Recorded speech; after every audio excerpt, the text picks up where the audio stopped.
اني سألت كل اللعيبة ما عدا الأسود. تعالوا هسألكوا شوية استفسارات، ماشي؟ والله ما في حد في الكون كله جاوبني. يعني أنا سألت أكتر من حد، محدش جاوبني. أنت ما جاوبتني، ماشي؟ أنت بتتحرك ليه؟ أيوه خليك أقول. اسمعني. هو ليه لما نجيب البيضة ما تزعلوش من السيرة دي، ماشي؟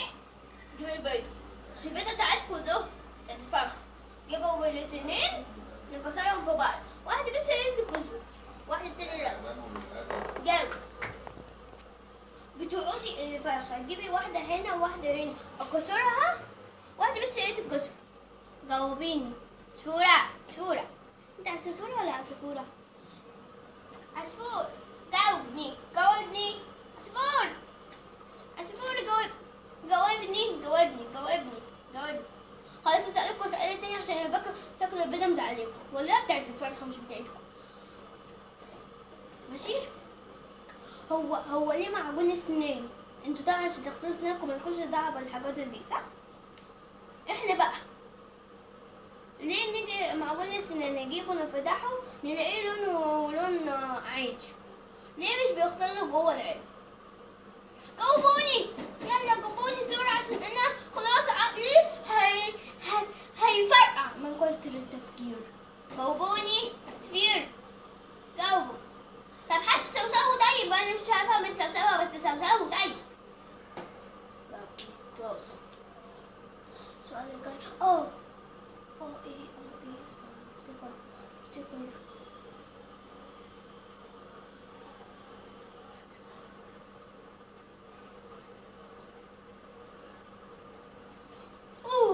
مية النار. انتوا طبعا متعرفوش ايه مية النار ولا تسمعوا عنها.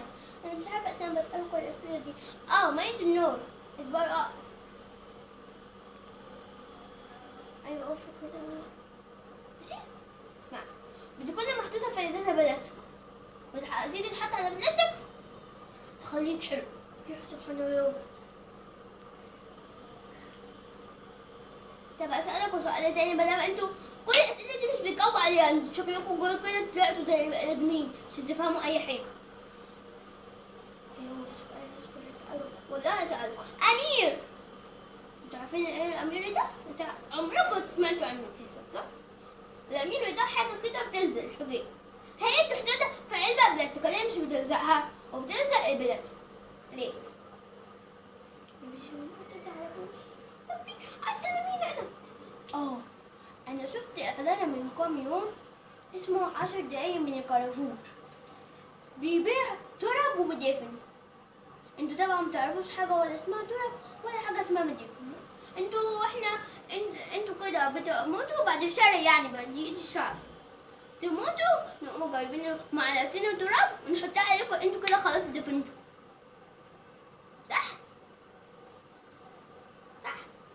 احنا بقى عندنا في مدافن بنحفر حفرة كده نحط عليها التراب اللي هو كان في الحفرة تحت، ماشي؟ طبعا مش هتفهموني بس ده كلام يعني، ماشي؟ وبعد كده بقى انا بقى هعمل ايه بكارفور وانا ميتة؟ اروح اشتري منه حاجة؟ فهموني. انتوا ليه مش بتردوا؟ انتوا طلعتوا زي بني ادمين ولا ايه؟ شكلكم كده زي بني ادمين، مفيش حد ليه فايدة في الدنيا دي ولا ايه؟